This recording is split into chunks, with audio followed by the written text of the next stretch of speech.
नमस्कार. आज आपण ऐकणार आहोत भगवान श्रीकृष्ण आणि कालिया नागाची अद्भुत कथा. ही कथा केवळ एका विषारी नागाच्या पराभवाची कथा नाही, तर अहंकाराचा नाश आणि भगवंतांच्या चरणी शरण जाण्याचा सुंदर संदेश देणारी कथा आहे.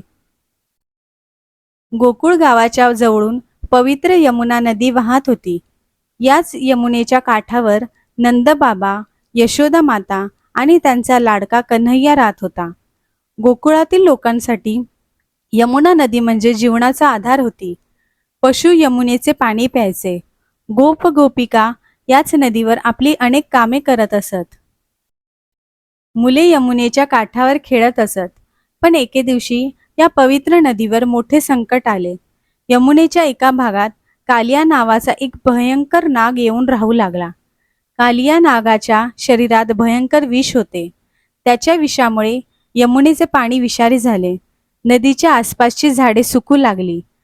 पक्षी त्या भागावरून उडत असताना विषारी वायूमुळे खाली पडत होती. पशु पक्षी ते पाणी प्यायले तर त्यांचा जीव धोक्यात येत होता. गोकुळातील लोकांना या गोष्टीची माहिती मिळाली. त्यांनी यमुनेच्या त्या भागाजवळ जाणे बंद केले. सगळ्यांच्या मनात एकच भीती होती, यमुनेत कालिया नाग राहतो. एके दिवशी श्रीकृष्ण आपल्या गोपाळ मित्रांसोबत खेळत होते. कृष्णाला आपल्या मित्रांसोबत खेळायला खूप आवडत असे. सगळे मित्र हसत खेळत यमुनेच्या काठावर आले. त्यांच्याकडे एक चेंडू होता. खेळता खेळता कृष्णाने चेंडूला जोराने मारले. चेंडू उडत गेला आणि थेट यमुनेच्या पाण्यात पडला. चेंडू पाण्यात पडताच सगळे मित्र अचानक शांत झाले, कारण त्यांना माहीत होते की त्या पाण्यात कालिया नाग राहत होता. एका मित्राने कृष्णाला सांगितले, कृष्णा, चेंडू आणायला पाण्यात जाऊ नकोस. दुसरा मित्र म्हणाला, तिथे कालिया नाग आहे, तो तुला पकडेल.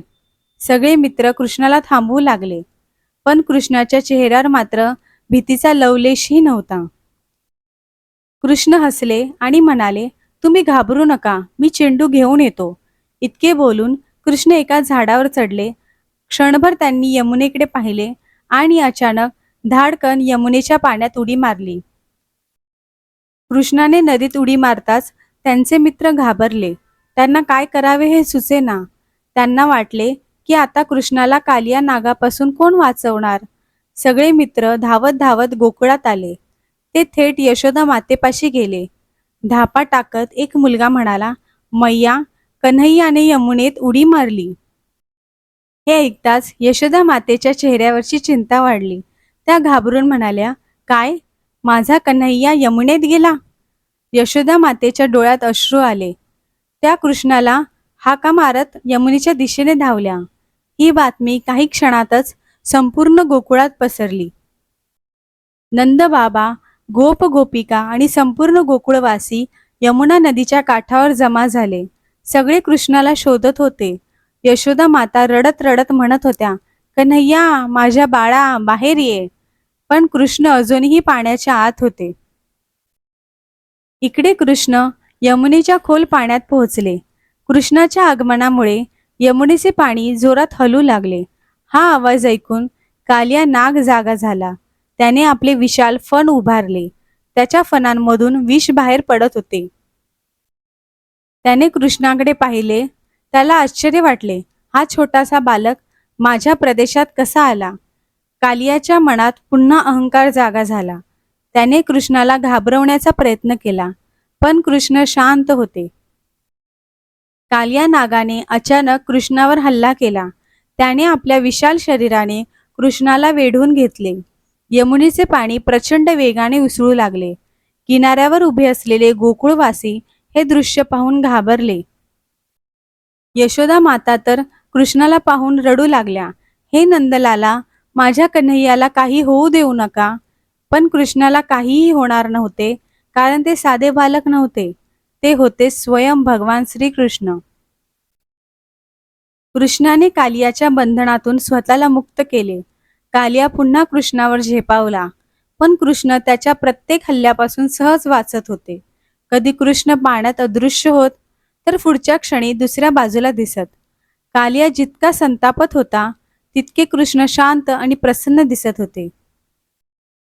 बराच वेळ युद्ध सुरू राहिले. शेवटी कालिया नाग थकून गेला. त्याची शक्ती कमी होऊ लागली आणि त्याच क्षणी श्रीकृष्णाने त्याच्या एका फण्यावर पाऊल ठेवले. कालियाने दुसरा फणा उभारला. कृष्ण दुसऱ्या फण्यावर गेले. अशा प्रकारे श्रीकृष्ण कालियांच्या फण्यांवर चढू लागले आणि मग घडली एक अद्भुत लीला. भगवान श्रीकृष्ण कालिया नागाच्या फण्यांवर नृत्य करू लागले. कृष्णाच्या चरणांचा स्पर्श होताच कालियाचा अहंकार नष्ट होऊ लागला. ज्याला आपल्या विषयाचा गर्व होता, ज्याला आपल्या शक्तीचा गर्व होता, तोच कालिया आता भगवंताच्या चरणांपुढे असहाय्य झाला. कृष्णाचे चरण ज्या ज्या फण्यावर पडत होते त्या त्या फण्याची शक्ती कमी होत होती. यमुनेच्या काठावर उभे असलेले गोकुळवासी हे अद्भुत दृश्य पाहत होते. आता त्यांच्या चेहऱ्यावरची भीती कमी झाली होती.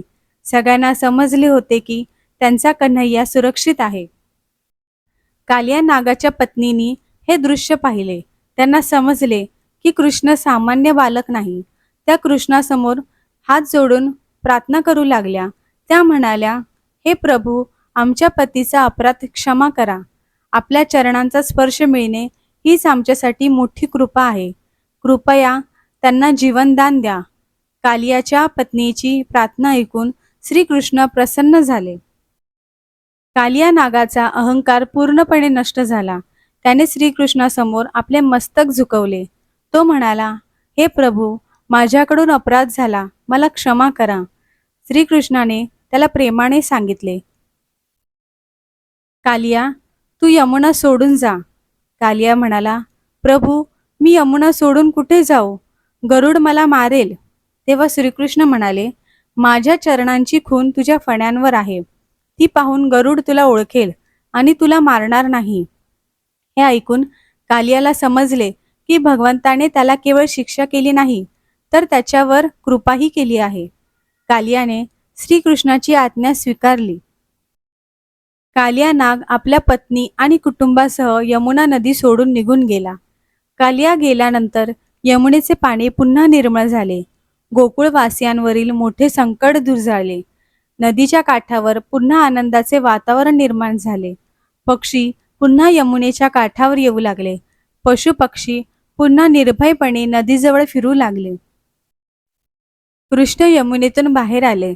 कृष्णाला सुखरूप पाहताच यशोदा माता धावत त्यांच्याजवळ गेल्या. त्यांनी आपल्या कन्हैयाला घट्ट मिठी मारली. त्यांच्या डोळ्यात आनंद अश्रू होते. नंद बाबा आणि सर्व गोकुळवासीही कृष्णाला पाहून आनंदित झाले. काही वेळापूर्वी ज्या गोकुळात चिंता आणि भीती होती, त्याच गोकुळात आता आनंदोत्सव सुरू झाला. सगळीकडे एकच जयघोष झाला, जय श्रीकृष्ण, नंदलाला की जय. श्रीकृष्ण आणि कालिया नागाची कथा आपल्याला एक सुंदर संदेश देते. अहंकार कितीही मोठा असला तरी भगवंताच्या चरणांपुढे तो टिकत नाही. कालिया नागाला आपल्या शक्तीचा गर्व होता, पण श्रीकृष्णाच्या चरणांचा स्पर्श होताच त्याचा अहंकार नाहीसा झाला. त्यामुळे आपल्या जीवनात कितीही संकटे आली, कितीही अडचणी आल्या, तरी भगवंतावर श्रद्धा ठेवावी. कारण जिथे भक्ती आणि श्रद्धा असते तिथे भगवंताची कृपा नक्की असते.